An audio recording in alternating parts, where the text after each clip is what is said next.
Everybody, Michael Perry here at 18 Outdoors. Hey, it is getting dadgum close to season here in Alabama. Bow season opens up where we hunt at October 1st. This is the 9th of September.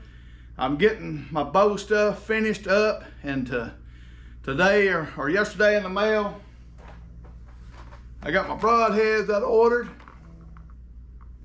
New Archery products. So this is the bow that I bought, early after deer season last year, because I had issues with my other bow. So I just hunted with my crossbow, and then picked this Matthews lift up, the 33, right after deer season. Been shooting a few tournaments with it. But anyway, I got my broadheads in the other day. New Archery products, Spitfire. I know some of y'all don't like the Spitfires, open from front, but anyway, I've been hunting with them since I switched over to a mechanical broadhead. And it's been a while back. I used to shoot muzzies, shot 3-blade muzzies. When bows started getting real fast, the older style muzzies would, after say 25, 30 yards, if you didn't have them tuned perfect, they'd start drifting left or right. So I switched. I talked to a couple guys that were in archery shops, and they recommended New Archery products, Spitfire. So if you don't know anything about New Archery products, they've been in business, I think, since 1971. American-owned company. A lot of animals been took care of with them. So whenever I made the switch, the first few deer I killed with them, I was so impressed that I've never changed. Okay, so I mean, I just love them. I've not had an issue. We'll put the bow down here. So, sure you can kill, you can take care of an animal with a field point.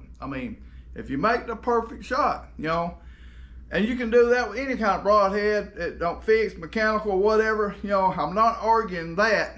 My only argument is some of the, say, a single blade or a single bevel, whatever you want to call it, where it's just a knife cut, just a straight in cut. Yeah, you make a good shot, everything's fine.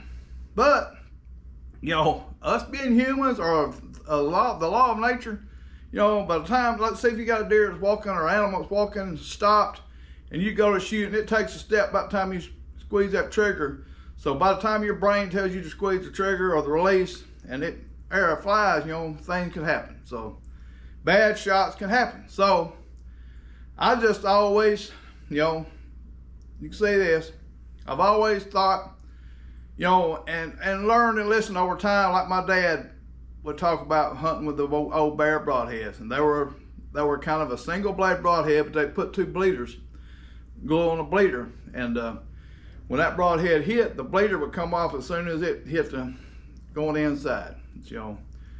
And the broadhead, if it went through, it just made a slice. And he always told me, he said the worst, the most that they had to track was complete pass-through, which is everybody's gonna say, what? But the complete pass-throughs, they had to track them the most, because if it didn't go all the way through, that area in there with that single broadhead just stayed cutting, so it done more damage. So that's where the animal run it off. So, my mindset is that, well, you don't have to do that. If you're shooting through, the single bevel, the straight blade broadheads, all that, the small, fixed blades, shoot through real fast, stick on the ground a foot, 2 feet, whatever. Just mar up. A lot of people like that, but that's wasting energy to me, where you can be doing more damage inside the animal, and making them expire faster, which is what you want. Clean, humane kill. So that is my thought process. So these are 1.5-inch cut. When they're closed, they fly fantastic. I've shot them 50, 60 yards. I might not recommend. I've killed a deer at 50 with one of these, and mule deer at 45. So there's nothing wrong with it. It can, they cut, they do good. So but a lot of people don't like the front opening. They like they're kind of the rear deployment, which when a rear deploy goes in, it starts opening as it goes in. So the inside, the cut on the entrance side might not be as big. These, as soon as that skin hits, they're opening. So they'll pop open, and they do leave an exit hole, and they do a bunch of damage inside. So again, you know, I've killed several animals with them, no issue, love them. They saved me on a few things, you know.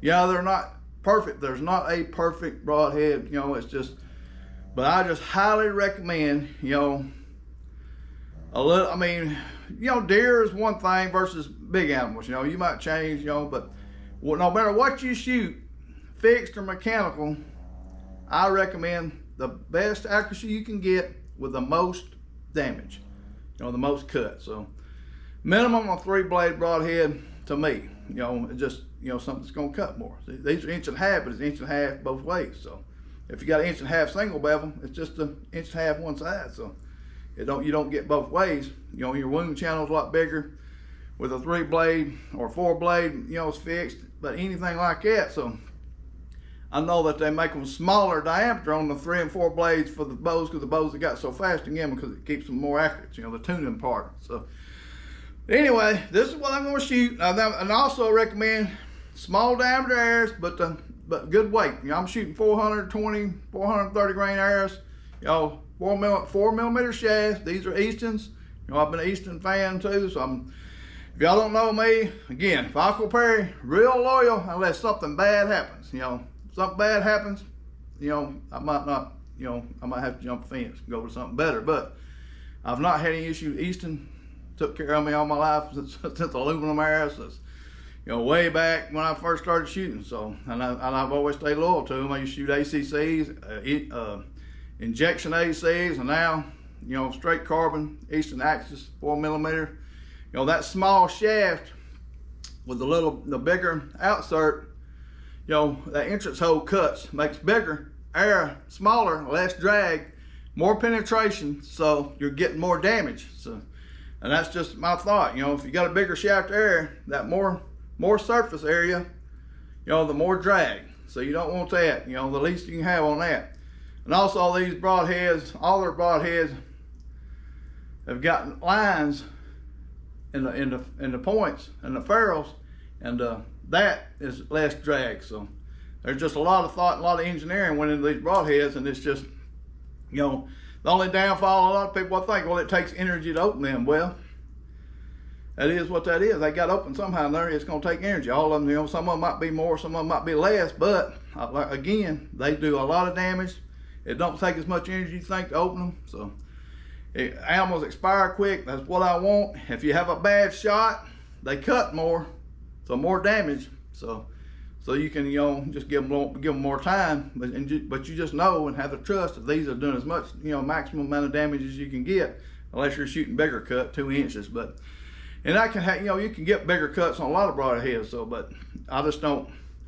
To me, with a deer, you know, especially with the bigger deer, I don't want to get too big, because that's just taking too much energy. So to open and you know, the drag and stuff. So, but these is what I shoot: 1.5 inch cut, Spitfire.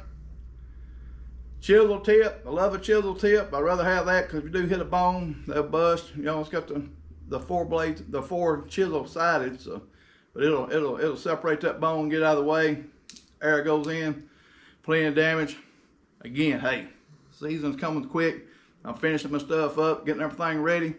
You know, trying to get the camper all that ready. Me and Cassie's just looking forward to it. I'm gonna be camping quite a bit, so.